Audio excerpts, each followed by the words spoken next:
নমস্কাৰ বন্ধু বান্ধৱীসকল, সানি টেকনলজি ইউটিউব চেনেলটোলৈ মই সানি আপোনালোক সকলোকে পুনৰবাৰ স্বাগতম জনাইছোঁ।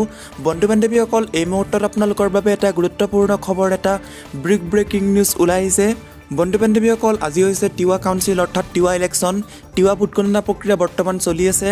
কোনটো পাৰ্টি কোনটো সমষ্টিত জয়ী হৈছে সম্পূৰ্ণ আপডেট আমাৰ সানি টেকনলজি ইউটিউব চেনেলৰ মাধ্যমেৰে আপোনালোকে পাই যাব। সম্পূৰ্ণকৈ চাই থাকিব আৰু চেনেলটো ছাবস্ক্ৰাইব কৰিব একেবাৰে নাপাহৰিব। সন্ধিয়ালৈকে আপোনালোকে সকলোখিনি ইনফৰ্মেশ্যন অৰ্থাৎ আপডেট পাই থাকিব কোনটো পাৰ্টি জয়ী হৈছে। এতিয়া বৰ্তমান কেইটা বাজিছে আপোনালোকক জনাই দিছোঁ। এতিয়া বৰ্তমান 12টা বাজিছে। এই 12টা বজাৰ আপডেটটো আপোনালোকক দেখুৱাই দিছোঁ।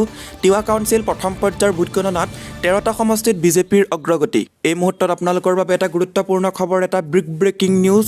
টিৱা স্বায়ত্ত পৰিষদৰ নিৰ্বাচনৰ প্ৰথম পৰ্যায়ৰ ভোটগণনাত 13টা সমষ্টিত অগ্ৰগতি বিজেপিৰ। আমৰি, ঢেকিফলা, দমাল, ফঙাৰী আৰু ভোৰবন্ধা সমষ্টিত যথেষ্ট ভোটত আগবাঢ়ি আছে বিজেপিৰ প্ৰাৰ্থী। মৰিগাঁৱৰ 9 সমষ্টিৰ ভিতৰত 7 সমষ্টিতে আগবাঢ়ি আছে বিজেপি। কামৰূপৰ 2খন আসনত আগবাঢ়ি আছে বিজেপি। উল্লেখ্য যে 35টা সমষ্টিৰ বাবে চলি আছে ভোটগণনা। ইয়াৰ লগে লগে বন্ধু বান্ধৱীসকল, আৰম্ভণিতে বিজেপিৰ মুখলৈ হাঁহি 12খন আসনত লৈছে অগ্ৰগতি, লগতে কংগ্ৰেছ হৈছে 0। টিৱা স্বায়ত্তশাসিত পৰিষদৰ নিৰ্বাচনৰ ভোটগণনা চলি আছে। ভোটগণনাৰ আৰম্ভণিতে বিজেপিৰ মুখলৈ আহিছে হাঁহি। এই মুহূৰ্তলৈকে 35টা সমষ্টিৰ ভিতৰত 12টা সমষ্টিত বৃহৎ ব্যৱধানত আগবাঢ়িছে বিজেপিৰ প্ৰাৰ্থীসকল। তাৰ বিপৰীতে বিপৰ্যয় লগ কৰা নাই কংগ্ৰেছক। এই মুহূৰ্তলৈকে এখন আসনতো অগ্ৰগতি লাভ কৰিবলৈ সক্ষম হোৱা নাই কংগ্ৰেছ দল।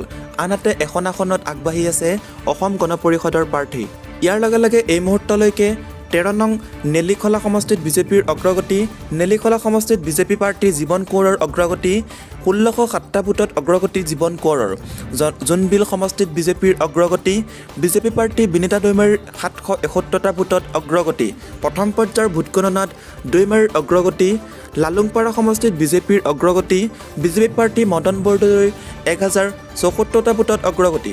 গড়মাৰী সমষ্টিত অগপৰ অগ্ৰগতি। অগপা প্ৰাৰ্থী ৰুণামণি বড়োদাসৰ অগ্ৰগতি। 86টা ভোটত অগ্ৰগতি ৰুণামণি বড়োদাসৰ। ফঙাৰী সমষ্টিত বিজেপিৰ অগ্ৰগতি। 1422টা ভোটত অগ্ৰগতি বিজেপিৰ। চহৰী সমষ্টিত বিজেপিৰ অগ্ৰগতি। বিজেপি প্ৰাৰ্থী মোহন সেনাপতিৰ 517টা ভোটত অগ্ৰগতি। বিহুবৰী সমষ্টিত বিজেপিৰ অগ্ৰগতি। প্ৰথম পৰ্যায়ৰ ভোটগণনাত বিজেপিৰ অগ্ৰগতি বিজেপি প্ৰাৰ্থী। লগতে পীতাম্বৰ বৰদলৈ 17টা ভোটত অগ্ৰগতি। জৰাবাৰী সমষ্টিত বিজেপিৰ অগ্ৰগতি। বিজেপি প্ৰাৰ্থী গীতামণি কলিতাৰ অগ্ৰগতি 1057টা ভোটত কংগ্ৰেছ প্ৰাৰ্থীতকৈ অগ্ৰগতি। বন্ধুসকল, এতিয়ালৈ এইখিনি আপডেট আপোনালোকক দিবলৈ চেষ্টা কৰিলোঁ। বৰ্তমানলৈকে এইখিনি অগ্ৰগতি আগবাঢ়ি আছে। কোনটো প্ৰাৰ্থী আগবাঢ়ি আছে আপোনালোকক জনাব চেষ্টা কৰিছোঁ। সৰ্ববৃহৎ এতিয়া বিজেপি সহযোগতকৈ আগবাঢ়ি আছে। বন্ধু বান্ধৱীসকল, আপোনালোকক এই চেনেলটোৰ মাধ্যমেৰে আগলৈকে গোটেইখিনি আপডেট দিবলৈ চেষ্টা কৰিম।